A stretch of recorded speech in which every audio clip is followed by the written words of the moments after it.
ऐसे गुलाम जो इब्ने गुलाम थे, लेकिन इस्लाम ने उन्हें दुनिया पर हुकूमत करने वालों का सरदार बनाया। ये एक गुलाम था, गुलाम का बेटा था, लेकिन बड़े बड़े सरदार उनके हाथ चूमते थे। गुलामी से सरदारी तक का सफर करने वाला ये शख्स कौन था और कैसे ये शख्स एक गुलाम से ऐसे सरदार बने कि बड़े बड़े सरदारान उनसे मिलने के लिए तरसने लगे, ये सब हम आपको इसी वीडियो में बताने वाले हैं। जिस शख्स के बारे में हम आपको बताने जा रहे हैं वो कोई और नहीं बल्कि हजरत बिलाल रजी अल्लाह ताला अन्हु है, जिनके बारे में रसूल अल्लाह ने कहा था कि बिलाल किस कदर अच्छा आदमी है, वो मुअज्जानों का सरदार है। हजरत बिलाल का पूरा नाम बिलाल इब्ने रबा अल हबशी था। आपके वालिद रबा हबशा के रहने वाले थे, जो कि मुल्क अरब के वेस्ट में एक अफ्रीकी मुल्क है जहाँ के लोगों का रंग ज्यादातर सयाह होता है, लिहाजा हजरत बिलाल का रंग भी सयाह था। जमाने जाहिलियत में ही आपके वालिदैन मक्का में आकर बस गए थे। हजरत बिलाल के वालिदैन हबशा के गुलामों में से थे, लिहाजा हजरत बिलाल भी मक्का के एक कबीला बनी जमा के गुलाम थे। हजरत बिलाल उमैया इब्ने खलफ के गुलाम थे और बकरियां चराया करते थे।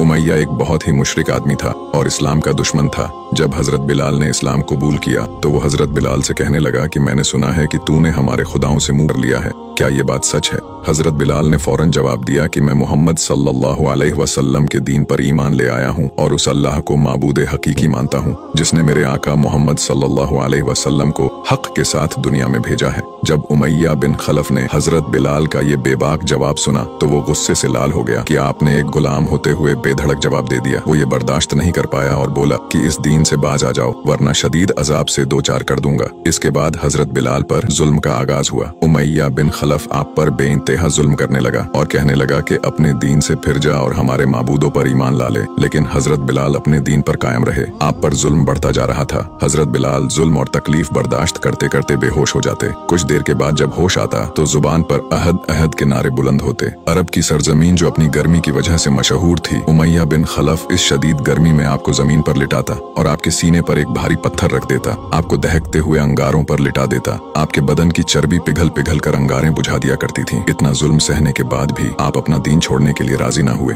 वो बदबख्त आपको कहता कि तू मोहम्मद के खुदा से बाज आ जा, लेकिन इस्लाम और नबी की मोहब्बत उनके सीने से दुनिया की कोई भी सख्त से सख्त सजा खत्म नहीं कर सकती थी। आपके सीने में इश्क रसूल का हकीकी चिराग रोशन था। एक दिन उमैया ने तैश में आकर आपके गले में रस्सी डाल दी और मक्का के शैतान लड़कों के हवाले कर दिया। वो बदबख्त लड़के आपको मक्के की वादियों में घसीटते फिरते थे और तपती हुई रेत में औंधे मुंह डाल देते थे और आप पर पत्थरों का ढेर लगा देते थे। आप पर जुल्म सितम का सिलसिला काफी समय तक चलता रहा। हजरत अबू बकर सिद्दीक रोज ये तमाशा देखते और अफसोस करते। आखिरकार उनसे रहा न गया और वो उमैया के पास गए और कहा कि इस बेचारे गुलाम पर इतना जुल्म मत करो। अगर वो एक खुदा की इबादत करता है तो इसमें तुम्हारा क्या नुकसान है, और अगर तुम उसके साथ एहसान करोगे तो वो एहसान आखिरत में तुम्हारे काम आएगा। उमैया ने कहा कि मैं तुम्हारी ख्याली आखिरत का कायल नहीं, जो मेरे जी में आएगा मैं वही करूंगा। हजरत अब्बू बकर ने फिर उसे समझाया कि तुम ताकतवर हो, इस मजबूर गुलाम पर जुल्म करना तुम्हारी शान के खिलाफ है। उमैया ने जवाब दिया कि तुम इस काले गुलाम के इतने ही हमदर्द हो तो इसे खरीद क्यों नहीं लेते। लिहाजा हजरत अबू बकर इस पर राजी हो गए और हजरत बिलाल को खरीद कर उन्हें आजाद करवा दिया। हजरत अबू बकर ने यह ऐलान कर दिया कि बिलाल अब आजाद है और दुनिया और आखिरत में मेरा भाई है। जब हमारे नबी को हजरत बिलाल के आजाद होने की खबर लगी तो आप बहुत ही खुश हुए और हजरत अबू बकर से फरमाया कि मुझे भी इसमें शरीक कर लो। इस पर हजरत अबू बकर ने अर्ज किया कि या रसूल अल्लाह, मैं तो बिलाल को आजाद करवा चुका हूँ। हजरत बिलाल अपना ज्यादा वक्त नबी की बारगाह में गुजारते थे और उनसे कुरान पाक के तालीम हासिल करते, हिकमत की बातें सीखते और दीन हक को ज्यादा से ज्यादा फैलाने की कोशिश करते। जब हिजरत का वक्त आया तो आप मक्का से मदीना चले गए और जब मदीने में मस्जिद नबवी तामीर हुई तो आपने सबसे पहले अजान दी और इस्लाम के सबसे पहले मुअज्जिन का खिताब भी हासिल किया। हजरत बिलाल की आवाज बेहद ही खूबसूरत थी। उनकी आवाज